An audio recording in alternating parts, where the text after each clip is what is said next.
नमस्कार दोस्तों, स्वागत है आप सभी लोगों का एक बार फिर से सागर सिविल सर्विसेज के यूट्यूब प्लेटफॉर्म पर।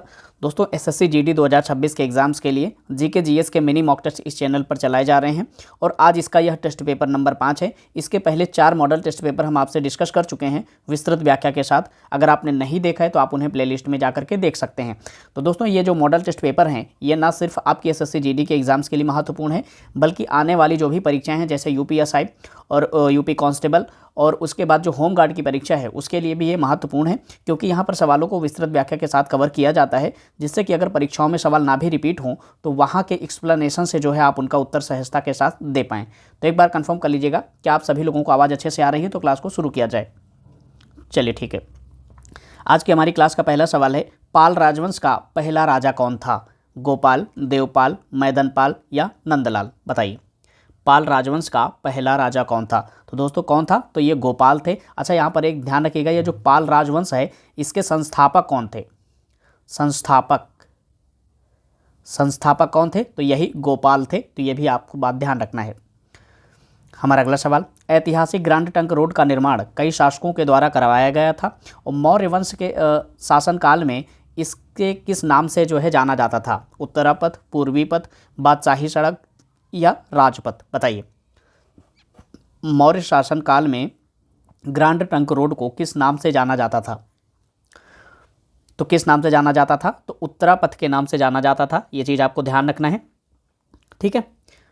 और ये कहाँ से होकर के जाता था? तो ये गंगा नदी के किनारे से होते हुए पंजाब के रास्ते तक्षशिला तक जाता था। और यहाँ पर ध्यान रखना है, मौर्य काल के बाद जब मुगल काल आया है, मुगल काल, इस समय शेरशाह सूरी ने इसका पुनर्निर्माण करवाया था। शेरशाह सूरी ने, ठीक है, पुनर्निर्माण करवाया था। और जब इसकी मृत्यु हो गई थी शेरशाह सूरी की, तो उसके बाद इस सड़क का नाम क्या रख दिया गया था? सड़क ए आजम। इसके सम्मान में इस सड़क का नाम रखा गया था। तो ये चीज़ आपको ध्यान रखना है। मुगल काल में इसे सड़क ए आजम के नाम से जाना जाता था। वहीं 17वीं शताब्दी में जब ब्रिटिश भारत आए थे और इन्होंने भारत को अपना उपनिवेश बनाया था, इस रोड का पुनर्निर्माण करवाया था। उस समय इसका रोड का नाम क्या बदल करके रख दिया था? ग्रांड ट्रंक रोड कर दिया था, ठीक है। चलिए हमारा अगला सवाल, निम्नलिखित में से कौन बादशाह अकबर के दरबार के 9 रत्नों में से एक नहीं थे? आपके ऑप्शंस में जो दिए गए हैं उनमें से कौन सा व्यक्ति है जो बादशाह अकबर के दरबार के 9 रत्नों में शामिल नहीं है? उस्मान अली खान, राजा टोडरमल, अबुल फजल, फ़कीर अजीउद्दीन? बताइए, कौन है जो अकबर के 9 रत्नों में शामिल नहीं है? तो कौन शामिल नहीं है? तो दोस्तों उस्मान अली खान जो है ये बादशाह अकबर के जो है 9 रत्नों में शामिल नहीं है। अच्छा, ये कहाँ के क्या थे? तो ये हैदराबाद रियासत के अंतिम निज़ाम थे। ये जो उस्मान अली खान है ये हैदराबाद रियासत के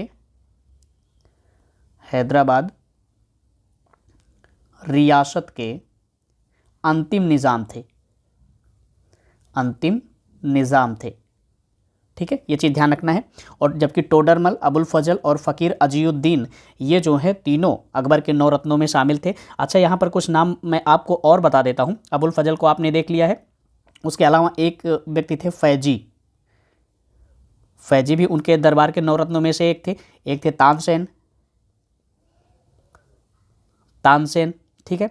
एक थे राजा बीरबल, आप नाम ध्यान रखिएगा, बीरबल, ठीक है। इसके अलावा राजा मान सिंह, ठीक। और इसके अलावा अब्दुल रहीम खान ए खाना,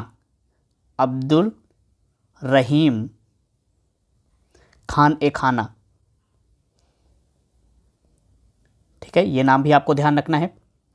फ़कीर अजीउद्दीन आपने नाम देख ही लिया है। और मुल्ला दो ब्याजा, इनका एक और नाम ध्यान रखिएगा, मुल्ला दो ब्याजा, ठीक है। ये व्यक्ति हैं जो है अकबर के 9 रत्नों में शामिल थे। तो ये नाम आपको ज़रूर ध्यान रखना है। अभी इससे पूछा गया है तो हो सकता है इनमें से पूछ लिया जाए कौन कौन से शामिल थे, आपको कूट में सवाल बना दिया जाए थोड़ा कठिन सवाल बनाने के लिए। दोस्तों आपको बहुत ज़्यादा सवाल जो है हल करने के पीछे नहीं भागना है। जो भी सवाल सॉल्व करें आप उनके एक्सप्लेनेशन को जो है बहुत अच्छे से याद करने का कोशिश करें, क्योंकि टॉपिक बहुत लिमिटेड है, वहाँ से सवाल जो है ये लगातार पूछे जाते हैं, ठीक है। चलिए हमारा अगला सवाल, 1857 के विद्रोह में किसने भाग नहीं लिया था? बताइए। रानी लक्ष्मीबाई, भगत सिंह, तात्या टोपे या नाना साहब? किसने भाग नहीं लिया था? तो किसने भाग नहीं लिया था? तो 1857 के विद्रोह में भगत सिंह ने भाग नहीं लिया था। वहीं रानी लक्ष्मीबाई ने कहाँ से जो है विद्रोह का नेतृत्व किया था? तो ये झांसी से। कहाँ से? झांसी से इन्होंने नेतृत्व किया था। और वहीं पर नाना साहब ने कहाँ से नेतृत्व किया था? तो कानपुर से। कानपुर से। तात्या टोपे ने कहाँ से किया था? तो ये ग्वालियर से। ठीक है, ग्वालियर से इन्होंने 1857 के विद्रोह का नेतृत्व किया था। लेकिन भगत सिंह उस समय पैदा भी नहीं हुए थे। आपने अगर शहीद मूवी देखी होगी तो आपको याद होगा कि जब जलियांवाला बाग हत्याकांड हुआ था 13 अप्रैल 1919 को, उस समय भगत सिंह बहुत छोटी उम्र के थे, है ना। चलिए बिस्मार्क ऑफ इंडिया किसे कहा जाता है? बताइए। बिस्मार्क ऑफ इंडिया किसे कहा जाता है? जवाहरलाल नेहरू, वल्लभ भाई पटेल, सरोजनी नायडू या Lokmanya Tilak? Bismarck of India किसे कहा जाता है? क्या हो जाएगा? तो ये हो जाएगा वल्लभ भाई पटेल को बिस्मार्क ऑफ इंडिया कहा जाता है। अच्छा, आज़ादी के बाद विभिन्न रियासतें भारत में बिखरी हुई थी, जिनको एकीकृत करने का जो है श्रेय किसे जाता है? तो वल्लभ भाई पटेल को जाता है। और बिस्मार्क ने भी यूरोपीय कंट्रीज़ में यही जो है प्रक्रिया चालू की थी। अच्छा, इनको वल्लभ भाई पटेल को एक अन्य उपाधि भी दी जाती है, लौह पुरुष। लौह पुरुष, ठीक है, ये भी बात आपको ध्यान रखना है। लौह पुरुष किसे कहा जाता है? तो वल्लभ भाई पटेल को कहा जाता है। बिस्मार्क ऑफ इंडिया किसे कहा जाता है? तो वल्लभ भाई पटेल को कहा जाता है। चलिए हमारा अगला सवाल, भारतीय संविधान के 44वें संविधान संशोधन के परिणाम स्वरूप इनमें से कौन सा परिवर्तन हुआ था? आपको बताना है। संपत्ति के अधिकार को मौलिक अधिकार की सूची से हटा दिया गया था। भारत के संविधान की प्रस्तावना में समाजवादी, धर्मनिरपेक्ष शब्दों को शामिल करने के लिए संशोधन किया गया था। भारत के उच्च न्यायालयों और सर्वोच्च न्यायालय के न्यायाधीशों के वेतन में संशोधन किया गया था। सिक्किम भारतीय संघ का 22वां राज्य बना था। बताइए, 44वें संविधान संशोधन की बात की जा रही है, तो अच्छे से बताइए सोच के। तो दोस्तों, भारतीय संविधान के 44वें संविधान संशोधन अधिनियम 1978 में हुआ था। सबसे पहले तो यही ध्यान रखना है, 44वां संविधान संशोधन कब हुआ था? 1978 में। उसमें संपत्ति का जो अधिकार था, जो पहले मौलिक अधिकार था, अब उसको जो है मौलिक अधिकार की सूची से हटा दिया गया था। तो ए ऑप्शन आपका जो है वह सही हो जाएगा। अच्छा, इसे बाद में शामिल कहाँ पर किया गया था? तो अनुच्छेद 300 का में जो है इसे शामिल कर दिया गया था। अब यह एक कानूनी अधिकार है, ठीक है। अभी भी यह संवैधानिक अधिकार है, लेकिन अब यह मौलिक अधिकार नहीं है, तो यह चीज़ आपको ध्यान रखना है। वहीं पर 36वें संविधान संशोधन अधिनियम 1975 के द्वारा, 36वें संविधान संशोधन अधिनियम 1975 के द्वारा जो है, यहाँ पर लिख देता हूँ मैं, 36वें संविधान संशोधन अधिनियम 1975 के द्वारा जो है सिक्किम भारत का 22वां राज्य बना था। यहाँ पर 36वां संविधान संशोधन है, जबकि यहाँ 44वां पूछा जा रहा था, ठीक। और 42वें संविधान संशोधन अधिनियम, यहाँ पर लिख देता हूँ, 42वें संविधान संशोधन अधिनियम के तहत, जो कि कब हुआ था? तो 1976 में हुआ था। भारतीय संविधान में समाजवादी, धर्मनिरपेक्ष और इसके अलावा एक शब्द और जोड़ा गया था, और अखंडता। और अखंडता जो है शब्द, ये भारतीय संविधान की प्रस्तावना में जोड़े गए थे, ठीक है। अब आपको समझ में आ गया कौन सा विकल्प सही है, ठीक है। ए विकल्प आपका सही हो जाएगा। हमारा अगला सवाल, भारतीय संविधान के अनुसार अटॉर्नी जनरल का कार्यकाल कितने वर्षों का होता है? बताइए, भारतीय संविधान के अनुसार अटॉर्नी जनरल का कार्यकाल कितने वर्षों का होता है? तो कितने वर्षों का होता है? तो यह अनिश्चित होता है। बी ऑप्शन आपका जो है सही हो जाएगा। अच्छा, अटॉर्नी जनरल को भारतीय संविधान में किस अनुच्छेद में जो है उल्लेख किया गया है? तो अनुच्छेद 76 में। अनुच्छेद 76 में जो है इसका जिक्र किया गया है। इसे क्या कहा जाता है? महान्यायवादी भी कहा जाता है, आप समझते होंगे। महान्यायवादी, ठीक है। इसकी नियुक्ति, योग्यता, पदावधि, वेतन और कार्य जो अधिकार हैं, इसमें इसका उल्लेख किया गया है अनुच्छेद 76 में। और इसकी नियुक्ति जो होती है मंत्रिमंडल की सलाह पर किसके द्वारा की जाती है? तो राष्ट्रपति के द्वारा की जाती है। राष्ट्रपति के द्वारा इसकी जो है नियुक्ति की जाती है, और यह राष्ट्रपति के प्रसाद पर्यंत पद पर बना रहता है, यानी कि उसका कार्यकाल क्या है? अनिश्चित है, कोई फिक्स उसका कार्यकाल नहीं है। और भारत का जो महान्यायवादी होता है, ये भारत का प्रथम विधिक अधिकारी होता है। ये जो महान्यायवादी होता है, अटॉर्नी जनरल, ये प्रथम विधिक अधिकारी होता है। विधिक अधिकारी होता है। ठीक, अगर आपसे पूछ लिया जाए भारत में प्रथम विधिक अधिकारी कौन है, आपके ऑप्शंस में दे दिया जाए सीएजी, अटॉर्नी जनरल, तो आप अन्य विकल्प भी दे दिया जाए तो आपको अटॉर्नी जनरल टिक करना है। ठीक है, चलिए हमारा अगला सवाल, भारतीय संविधान के निम्नलिखित में से किस अनुच्छेद में कर्मचारी के लिए निर्वाह मजदूरी आदि का प्रावधान निर्दिष्ट किया गया है? बताइए, संविधान के किस अनुच्छेद में कर्मचारियों को जो है उनके काम के बदले जो वेतन देने की बात की गई है उसका उल्लेख कहाँ पर किया गया है? तो कहाँ पर किया गया है आपको बताना है। तो अनुच्छेद 43 में किया गया है, बी ऑप्शन आपका सही हो जाएगा। अच्छा, अनुच्छेद 43 जो है किसके अंतर्गत आता है? तो ये भाग 4 के अंतर्गत आता है, भाग 4 के नीति निदेशक तत्वों के अंतर्गत, नीति निदेशक तत्वों के अंतर्गत आता है। ठीक है, ये चीज़ आपको ध्यान रखना है। अच्छा, नीति निदेशक तत्वों का जिक्र भारतीय संविधान में किन अनुच्छेदों के बीच है? तो अनुच्छेद 36 से 51 के बीच जो है नीति निदेशक तत्वों की बात की गई है। ठीक है, यह सामाजिक और आर्थिक न्याय को सुनिश्चित करने के लिए सरकार द्वारा इसमें कल्याणकारी राज्य की भावना को जो है मूर्त रूप देने के लिए ये सारे जो है काम किए जाते हैं। चलिए अपने अगले सवाल को देखते हैं। हमारा अगला सवाल है, नीचे एक अभिकथन ए और एक कारण आर दिया गया है। अभिकथन ए कहता है भारत में न्यायपालिका कार्यपालिका से स्वतंत्र है। ठीक है, हमारा अगला विकल्प क्या कहता है? न्यायपालिका सरकार का समर्थन करती है और उसकी योजनाओं का कार्यान्वयन में मदद करती है। तो बताइए आपको दोनों में कौन सा सही लग रहा है, क्या व्याख्या करता है या नहीं व्याख्या करता है? बताइए। तो दोस्तों भारत में न्यायपालिका जो है वह कार्यपालिका से स्वतंत्र है। एक ए स्टेटमेंट जो है वह बिल्कुल सही है, लेकिन न्यायपालिका जो है वह सरकार का समर्थन नहीं करती है। अगर सरकार कोई गलत योजना बनाती है जिसका निगेटिव इम्पैक्ट समाज पर पड़ेगा तो उसके खिलाफ जो है चुनौती भी दी जाती है हाई कोर्ट, सुप्रीम कोर्ट में, तो उसका समर्थन नहीं करती है। तो आर जो क्या हो जाएगा, गलत हो जाएगा। ए सही है, आर गलत है। ए ऑप्शन आपका जो है वह सही हो जाएगा। ठीक है, हमारा अगला सवाल, भारत के नियंत्रक एवं महालेखा परीक्षक सीएजी का सामान्य कार्यकाल कितने वर्षों का होता है? 4 साल, 3 साल, 5 साल या 6 साल? बताइए क्या हो जाएगा। तो दोस्तों सीएजी का कार्यकाल कितने वर्षों का होता है? तो 6 साल या 65 साल, इनमें से जो भी पहले हो वो माना जाएगा। डी ऑप्शन आपका जो है सही हो जाएगा। दोस्तों सीएजी की नियुक्ति, शपथ और सेवा शर्तों का उल्लेख भारतीय संविधान में कहाँ पर किया गया है? तो अनुच्छेद 148 में, अनुच्छेद 148 में जो है इसका जिक्र किया गया है। अच्छा, इसको किसके द्वारा हटाया जा सकता है? तो राष्ट्रपति के द्वारा जो है इसको हटाया जा सकता है। ऐसे ही नॉर्मली राष्ट्रपति के द्वारा नहीं हटाया जा सकता, संविधान में इसके लिए एक प्रक्रिया दर्ज की गई है। जिस प्रकार से सर्वोच्च न्यायालय का जो न्यायाधीश होता है उसको हटाने की प्रक्रिया है, उसी तरीके से इसको भी हटाया जा सकता है। तो ये पॉइंट आपको ध्यान रखना है। भारत का एकमात्र सक्रिय ज्वालामुखी कहाँ पर स्थित है? बारातांग, बैरनद्वीप, पोर्ट ब्लेयर या नारकोंडम, कहाँ पर? तो दोस्तों भारत का एकमात्र सक्रिय ज्वालामुखी कहाँ पर है? तो यह बैरनद्वीप में है, अंडमान निकोबार के क्षेत्र में यह अवस्थित है। अच्छा, ये पोर्ट ब्लेयर से लगभग 140 किलोमीटर दूर उत्तर पूर्व में अवस्थित है। उत्तर पूर्व में। आपको ये स्टेटमेंट बड़ा नॉर्मल लग रहा होगा, लेकिन यूपीएससी ने 2018 में यहीं से सवाल स्टेटमेंट के रूप में पूछा था कि एकमात्र भारत का सक्रिय ज्वालामुखी पोर्ट ब्लेयर से 140 किलोमीटर उत्तर पूर्व में अवस्थित है। यह स्टेटमेंट बिल्कुल सही माना गया था, तो ये चीज़ आपको ज़रूर ध्यान रखना है। ठीक है।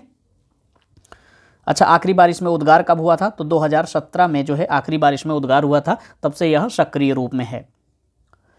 हमारा अगला सवाल, भारत की पहली मेट्रो ट्रेन कब और कहाँ शुरू हुई थी? तो भारत की पहली मेट्रो ट्रेन कब और कहाँ शुरू हुई थी? तो भारत की पहली मेट्रो ट्रेन जो है 24 अक्टूबर 1984 को कहाँ पर? कोलकाता में शुरू हुई थी। ये ऑप्शन आपका जो है सही हो जाएगा। यह भारत की प्रथम भूमिगत मेट्रो भी थी। भारत की प्रथम भूमिगत मेट्रो भी थी। भूमिगत मेट्रो भी थी, ये भी बात आपको ध्यान रखना है। अगर आपसे पूछ लिया जाए भारत की प्रथम भूमिगत मेट्रो कौन थी, तो वो थी कोलकाता मेट्रो, और ये जिसे 24 अक्टूबर 1984 को चलाया गया था। अच्छा, दिल्ली मेट्रो जो है कब चलना शुरू हुई है? तो ये 2002 में। ठीक है, 2002 से इसका चलन प्रारंभ हुआ है। हमारा अगला सवाल, पाकिस्तान में सिंधु नदी को किस उर्दू नाम से संबोधित किया जाता है? सिंधु, नहर अल सिंधु, दरियाए सिंधु या सिंध? तो सिंधु नदी का पाकिस्तान में क्या नाम है? तो दरिया ए सिंधु। सी ऑप्शन आपका जो है सही हो जाएगा। यह चीन, भारत और पाकिस्तान 3 देशों में बहती है। पाकिस्तान की यह सबसे लंबी नदी है और राष्ट्रीय नदी भी है। वहाँ की यह राष्ट्रीय नदी है, जिस प्रकार से भारत में गंगा नदी को जो है राष्ट्रीय नदी का दर्जा प्राप्त है।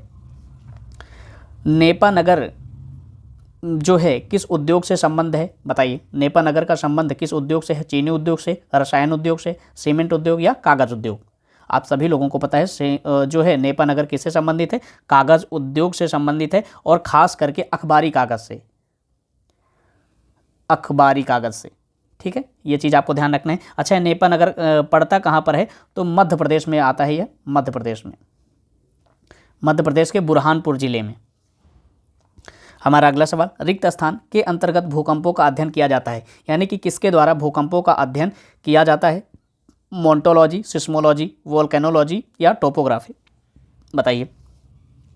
तो भूकंप विज्ञान किससे संबंधित है? तो सिस्मोलॉजी से संबंधित है। बी ऑप्शन आपका जो है सही हो जाएगा। ठीक है, चलिए हमारा अगला सवाल, भारत में सार्वजनिक क्षेत्र का सबसे पुराना बैंक कौन सा है? भारत में सार्वजनिक क्षेत्र का सबसे पुराना बैंक कौन सा है? तो वह है इलाहाबाद बैंक। ए ऑप्शन आपका जो है सही हो जाएगा। अच्छा, इसकी स्थापना कब हुई थी? तो इसकी स्थापना जो हुई थी, स्थापना 24 अप्रैल 1865 को हुई थी।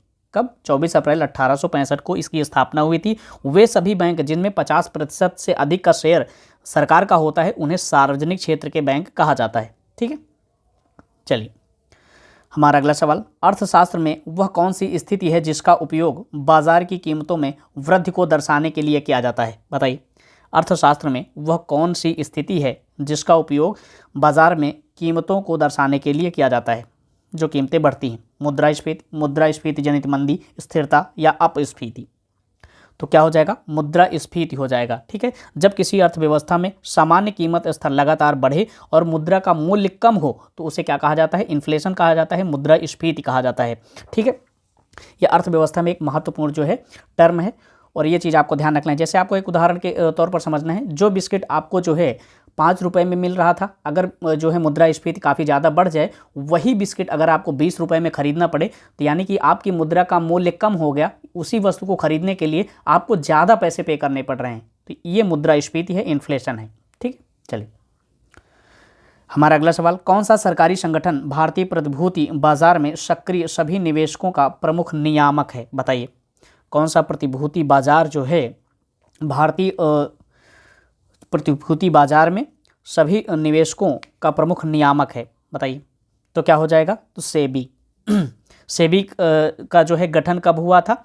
तो सेबी का गठन जो है 12 अप्रैल 1992 को हुआ था। ठीक है, 12 अप्रैल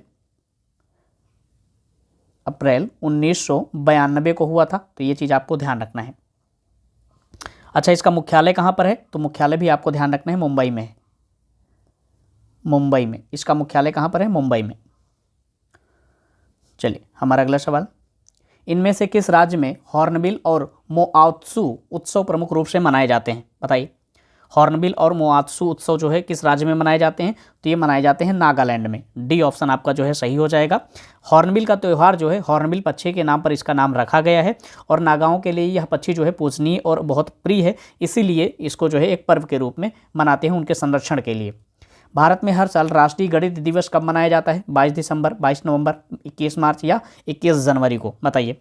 भारत में राष्ट्रीय गणित दिवस कब मनाया जाता है? तो ये 22 दिसंबर को मनाया जाता है। ए ऑप्शन आपका जो है सही हो जाएगा, क्योंकि इसी दिन महान गणितज्ञ जो श्रीनिवास रामानुजन का जन्मदिन था। किसके रूप में मनाया जाता है? श्रीनिवास रामानुजन